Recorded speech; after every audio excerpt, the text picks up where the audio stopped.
আমেরিকার president Donald Trump কেন Nobel পুরস্কার পেলেন না? এবছরে 2025-এ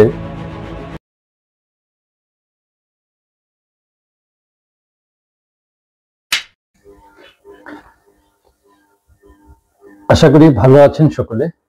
আমিও ভালো আছি। তো আজকে যে বিষয়টা আপনাদের সামনে উপস্থাপন করার জন্য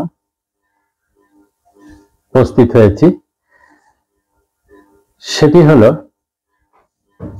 আমেরিকার প্রেসিডেন্ট ডোনাল্ড ট্রাম্প কেন নোবেল পুরস্কার পেলেন না? এবছরে 2025-এর নোবেল পুরস্কার মূলত 2024-এর আলোকে দেওয়া হয়েছে। তো সেই 2024-এর প্রেক্ষাপটে কারা নোবেল পুরস্কার পাবেন সে বিষয়ে নোবেল প্রাইজ কমিটি সেটা চূড়ান্ত করে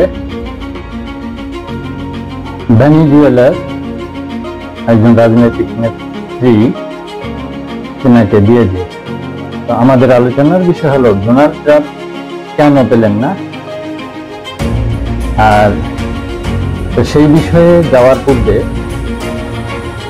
আমি এই নোবেল প্রাইজ কি এর কারা হতে পারেন, এর প্রার্থী কেন দেওয়া হয়, তো সেই বিষয়গুলো একটু আলোকপাত করে নিচ্ছি। নোবেল পুরস্কারটা কি সেটা হলো, এই পুরস্কারটির উৎস হলো Alfred Nobel. Alfred Nobel Swedish উদ্ভাবক ও শিল্পপতি। তার উইলে উল্লেখ ছিল তার সম্পত্তির বড় অংশ এই উদ্দেশ্যে বরাদ্দ করবেন যে যখন কেউ বিগত বছরে এমন কাজ করেছে যা মানব জাতির জন্য সবচেয়ে বড় সুবিধা দিয়েছে। এই হলো ওনার নোবেল পুরস্কার দেওয়ার মূল উদ্দেশ্য। প্রথম পুরস্কার দেওয়া হয় 1901 সালে। পুরস্কারগুলো অত্যন্ত সম্মানজনক, কারণ সারা বিশ্বের সর্বোচ্চ স্তরের বৈজ্ঞানিক, সাহিত্য, মানবতার ও শান্তি সেবায় কাজগুলোকে স্বীকৃতি দেওয়া হয়। তো কেন দেওয়া হয়? মূল উদ্দেশ্য হলো মানবজাতির জন্য সর্বোচ্চ সুবিধা, greatest benefit to humankind. নোবেলের উইলে এই ভাষা রয়েছে। শুধু নতুন আবিষ্কার বা সৃষ্টি, কখনো কখনো এমন কাজে প্রস্তুত হয় যা দীর্ঘ সময় ধরে মানুষকে শান্তি, মানবাধিকার, সাহিত্য বা বিজ্ঞান, মানব কল্যাণে অবদান রেখেছে।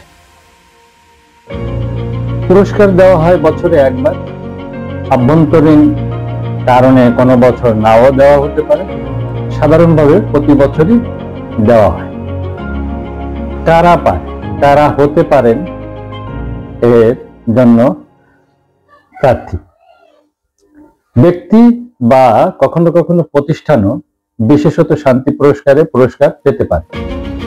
প্রতিটি বিষয়ভিত্তিক পুরস্কারে সাধারণত একটি বা একাধিক ব্যক্তি পুরস্কৃত হয়। বেশি ক্ষেত্রে এক পুরস্কারের জন্য সর্বোচ্চ 3 জন ব্যক্তিকে ভাগ করে দেওয়া যায়। পুরস্কার কখনো হতে পারে, কখনো পরে মারা যাওয়া ব্যক্তিকে প্রদান করা হয় না। মৃত ব্যক্তিকে শুধুমাত্র সেই ক্ষেত্রে দেওয়া যেতে পারে যদি সে জীবিত অবস্থায় মনোনীত হয়ে থাকলেও পুরস্কার ঘোষণা হওয়া পর্যন্ত মারা যান। এটা হলো সাধারণ নিয়ম। কোন কোন বিষয়ের উপরে এই পুরস্কারটা দেওয়া হয়? বর্তমানে মোট 6টি বিষয় ভিত্তিক পুরস্কার রয়েছে। একটা হলো পদার্থবিজ্ঞানে যাদের অবদান আছে এনাদেরকে, রসায়ন যাদের অবদান আছে এনাদেরকে, জীববিজ্ঞান ও চিকিৎসা বিদ্যা, সাহিত্য, শান্তি, অর্থবিজ্ঞান। যাই অর্থবিজ্ঞানের নোবেল নামে পরিচিত হলে মূল উইলে ছিল না। তো পদার্থবিজ্ঞান, রসায়ন, জীববিজ্ঞান, চিকিৎসাবিদ্যার ক্ষেত্রে সাধারণত আবিষ্কার বা উদ্ভাবন পুরস্কৃত হয়। যা বিজ্ঞানীদের মধ্যে বৈজ্ঞানিক স্বীকৃতি পায়। শান্তি পুরস্কার বিশেষ ভাবে মনুষ্যত্ব সেবা, জাতির মধ্যে সৌহার্দ্য বৃদ্ধি, সেনাবিরতি, মানবাধিকার সংরক্ষণ, যুদ্ধবিরতির প্রচেষ্টা ইত্যাদির জন্য দেওয়া হয়। সাহিত্য ক্ষেত্রে এক ব্যক্তি বা তার কাজকে স্বীকৃতি দেওয়া হয়, সাধারণত একটি জীবনের রচনার জন্য বা রচনার মাধুর্য ও মানব অভিজ্ঞতার গভীরতা বিবেচনা। অর্থবিজ্ঞানে দেওয়া হয় সেই কাজের জন্য যা অর্থনৈতিক বিজ্ঞানের ক্ষেত্রে গুরুত্বপূর্ণ অগ্রগতি ও দৃষ্টিভঙ্গি এনে দিয়েছে। সম্প্রতি একজন নারী নোবেল জয়ী এবং তিনি কেন পেয়েছেন?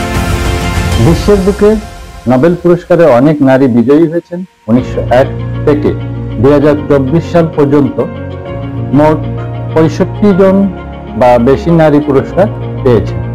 উদাহরণস্বরূপ নার্গিস মোহাম্মদী নামে একজন ইরানি নারী মানবাধিকার কর্মী 2023 সালে শান্তি পুরস্কার পেয়েছেন। কেন পেয়েছেন? কারণ তিনি 2 দশকেরও বেশি সময় ধরে ইরানের নারী মানুষের অধিকার, বিশেষ করে ধর্মীয় ও রাজনৈতিক নির্যাতন ও নিপীড়নের বিরুদ্ধে লড়াই করেছেন।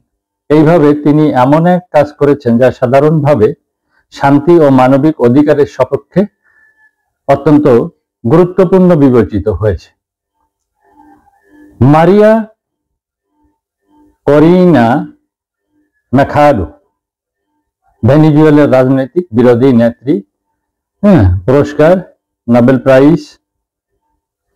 পিস প্রাইজ 2025, পুরস্কার ঘোষিত তারিখ হলো 10 অক্টোবর 2025। কেন দেওয়া হয়েছে? কমিটি উল্লেখ করেছে যে তিনি এমন এক নারী যিনি অধিকারের জন্য নিরলস সংগ্রাম চালিয়ে যাচ্ছেন, গণতন্ত্রের জ্বালা বজায় রাখছেন এমন একটি পরিবেশে যেখানে শাসন জীবন ক্রমেই কঠোর হচ্ছে। বিশেষ নিয়মাবলী বা বিষয়াবলী, তিনি নিজ দেশে কঠিন রাজনৈতিক পরিবেশে রয়েছেন, রাজনৈতিক ব্যান্ড সহ রয়েছে জীবনের ঝুঁকি। এইরকম নারী বিজয়ীদের উদাহরণ হলো পুরস্কার শুধুই বিজ্ঞান লেখন শান্তি নয়, নারী অবদান ও বিশ্বের নানা প্রান্তে সংকটগ্রস্ত মানুষের জীবনের জন্য কাজের পুরস্কার দেওয়া হয়। তো এখন যে মূল আলোচনার বিষয় ছিল যে ডোনাল্ড ট্রাম্প, আমেরিকার প্রেসিডেন্ট, তিনি কেন এই নোবেল পুরস্কারে পুরস্কৃত হলেন না। এই প্রশ্নটি যদিও একটু জটিল, কারণ না দেননি বলা কঠিন। আপেক্ষিক কারণ প্রচুর, মনোভাব, সময়, প্রক্রিয়া জড়িত। তবে নিম্নলিখিত কারণগুলো উল্লেখযোগ্য। তিনি বা তার দল যদিও কিছু আন্তর্জাতিক মধ্যস্থতা বা শান্তি চুক্তির দিকে কাজ করেছেন বলে দাবি করা হয়, তবে পুরস্কার দাতা কমিটি, বিশেষ করে শান্তি পুরস্কারের ক্ষেত্রে, সাধারণত দীর্ঘমেয়াদী টেকসই শান্তি ও আন্তর্জাতিক সৌহার্দ্য বৃদ্ধি মাপকাঠিতে বিচার করে। তিনি অনেক সময়ে এমন নীতিতে যুক্ত ছিলেন যা আন্তর্জাতিকভাবে বিতর্কিত ছিল, যেমন আন্তর্জাতিক চুক্তি থেকে সরে আসা, বিবাদিত সংকটগুলোর ক্ষেত্রে এক দিকীয় অবস্থান নেওয়া ইত্যাদি। এসব দৃষ্টিকোণ থেকে মানবজাতির বৃহত্তর ভালো অর্থে শান্তি ফ্রেন্ডলি কাজ হিসাবে বিবেচিত হয় নাই।